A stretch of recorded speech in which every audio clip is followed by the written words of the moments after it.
What's up? It's your boy Black C of that RBL Posse. You tuned in to Thizzler. Subscribe below.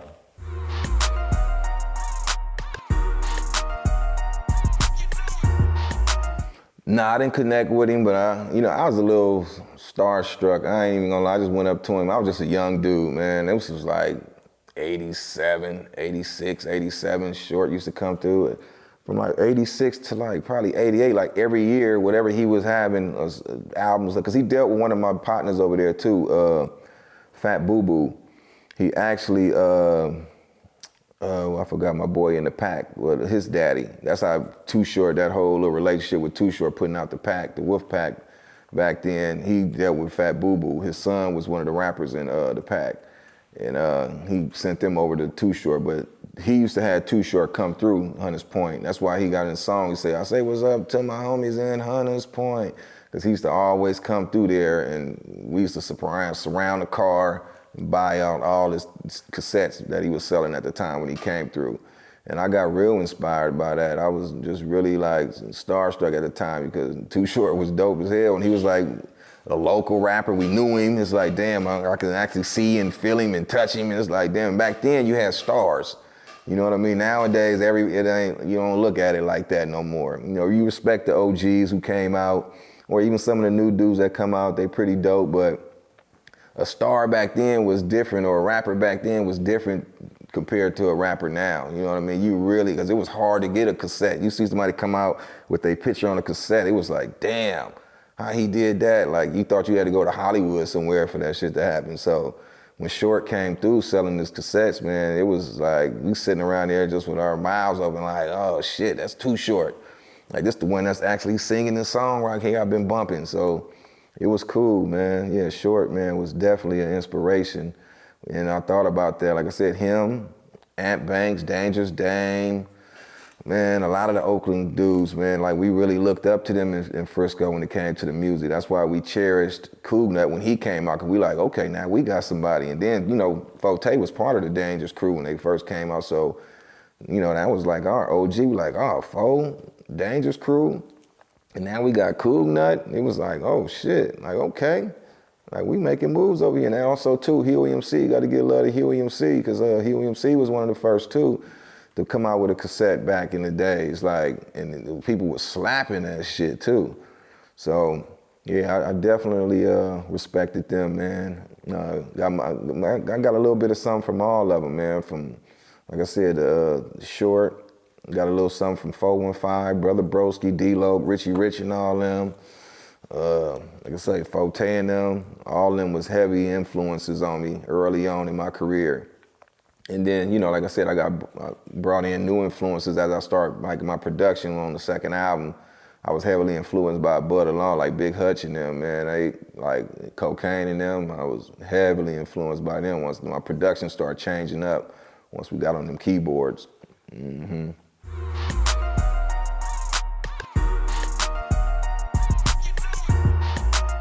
Hell yeah, it's a lot of them. As far as Hunters Point, I really like Drew B's and them, man.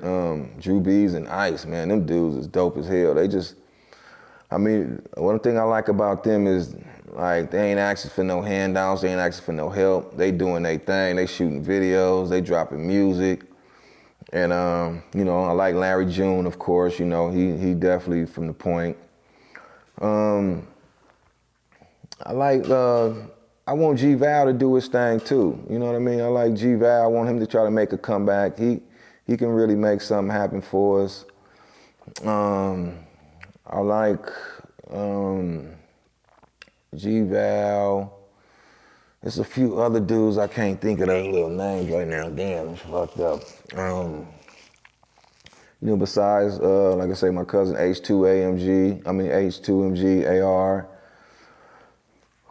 We got, well, I mean, I give Prezi his little credit too. He tried to make a little noise, even though he from the hood. He from my hood, from my old block. You know, I kind of like sometimes, you know, I like what his movement, how he was trying to put it down, doing his success thing. It just that he kind of made me feel a certain way once he started kind of pushing that big block thing, like, because that big block stuff was kind of built off of Mr. C's death. So that's the only reason why I kind of look at him a little bit side-eye, but I like the fact that he tried to give us our respect. He tried to, you know, show our album cover and like, you know, these dudes that I got my inspiration from or whatever. Like he tried to show some love. So I'm gonna show him some love back. You know what I mean? Cause he did his thing. That Do Better song did his thing. I ain't even gonna lie.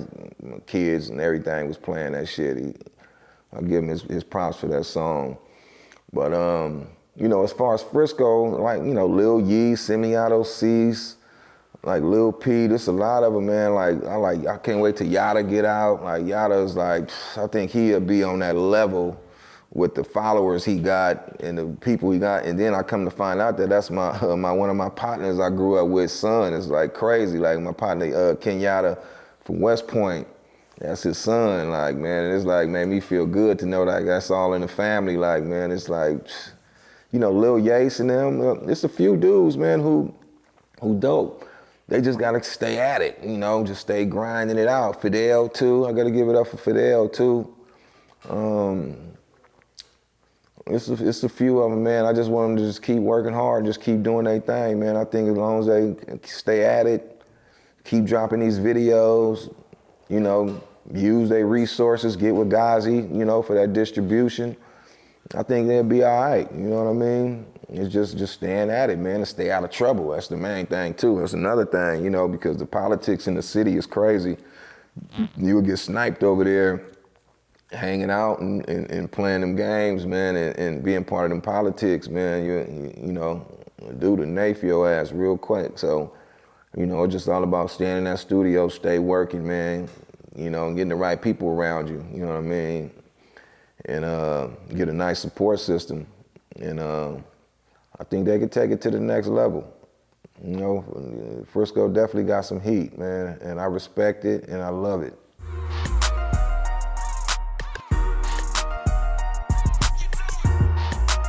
Well, not development, but I've been tapped into real estate for a minute. Just, you know, buy a house here and might dump it and, you know, get a few little bread and put it into something else. I'm dabbling with it, you know what I mean? I done lost 1, 2, you know, when them got on them interest-only loans back in 07, 08. So it's, you know, I'm trying to dabble, with the duplexes, trying to get the triplex, stuff like that. And just trying to just create some income, man. Just something that my kids can have and you know, create just something that they can fall back on and have for the rest of their life, man. Because sometimes this music stuff is like an up and down thing when it comes to income. With that real estate, man, is once you know the markets and you knowing how to buy and sell and get into them fixer-uppers, man, it's real money in there.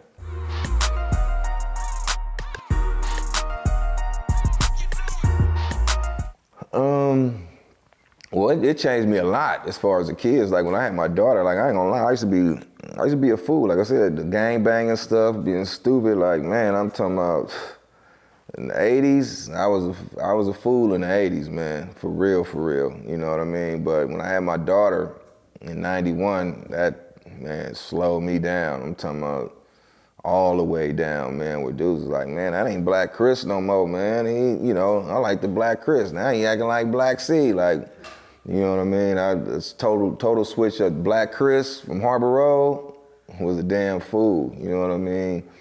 But Black C, RBL, daughter, man, I slowed up. Priorities changed, man. Like I said, even like when Mr. C died, dudes thought I was gonna go through that motherfucker and tear shit up, monster on monster status. But just me looking at my kid, you know, me in the process, I'm buying a house, you know, I got a record deal hanging over my head worth millions. It's like, that small shit, you know what I mean? Move on, move past that. It was totally different, man, you know, totally different person.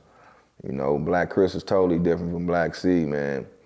And yeah, them kids will change you. If I'd had a boy first, it probably wouldn't have changed me. Ain't no telling, you know what I mean? Because a lot of my dudes who I was fucking with back then, they had boys and they still act nutcases. Girls will slow you up, you know what I mean? They make you a little more sensitive and shit, you know what I mean? So it's totally different when you had that girl first, man. It's like, and I think it was meant, you know what I mean? Like they say, God work in mysterious ways, man, because ain't no telling what would have happened, man, if I would have had a boy or didn't have no kids at all. It would have been stupid. Trust me, it would have been stupid. But yeah, I had something to think about. You know what I mean? Like, yeah, do I want to go to jail or something, be in the feds or something, or be dead and leave this right here, or do I want to be right here and make sure I nurture this right? You know what I mean? And yeah, man, I made the right decision because I'm still here right now and doing good. You know what I mean?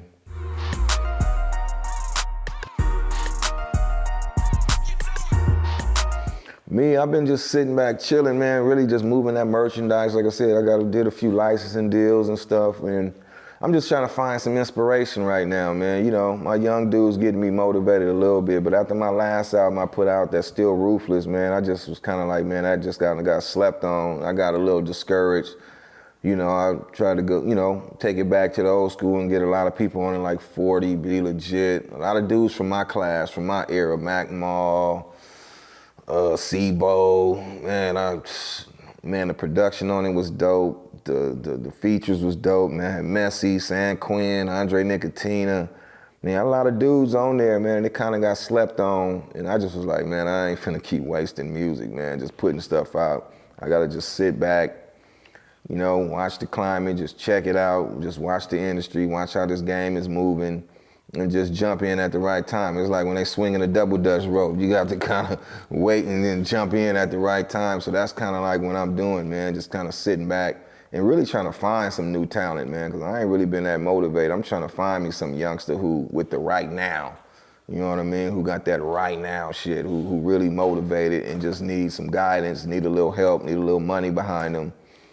And you know, I'm gonna get behind him and you know, hopefully mentor him and show him the ropes and you know, use my resources to try to, you know, put him on. You know, like I said, I wouldn't mind getting behind somebody like a Drew Brees and all them dudes up over there, man. Them dudes is doing their thing. Like that's something I wouldn't mind getting behind. You know what I mean? Talent like that.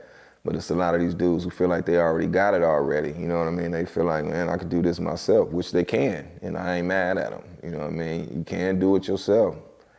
You know, it's real easy. All you got to do now is upload, push upload, and it's pretty much done nowadays. So, you know, so that's all I'm doing, man. But I'm just thinking about my next move is really to just kind of do singles, try to put out just one song with a video, and just see how that do, and just take my time with it and have fun with it, because I don't want it to be like a job where I'm under pressure feeling like, man, I gotta have a hit. I need a hit, I just want it to come. So I'm just gonna deal with a couple producers. I'm always listening. That's one thing about me. I eat, sleep, drink this music nonstop. I'm always on Thizzler page. I'm always on, you know, Vlad TVs or whatever. Like I'm always eat, sleep, and drinking this music, man, watching interviews, listen to the new music, whatever it is, man. I'm on all the little social media outlets, man, just observing, you know what I mean? Just staying, you know, just staying in the mix of it. You know what I mean? I think that's what you gotta do too, because if you fall out and fall to the wayside, man, you're gonna be out the loop and you're gonna fuck around and be outdated. So I'm trying to stay in the mix as much as I can.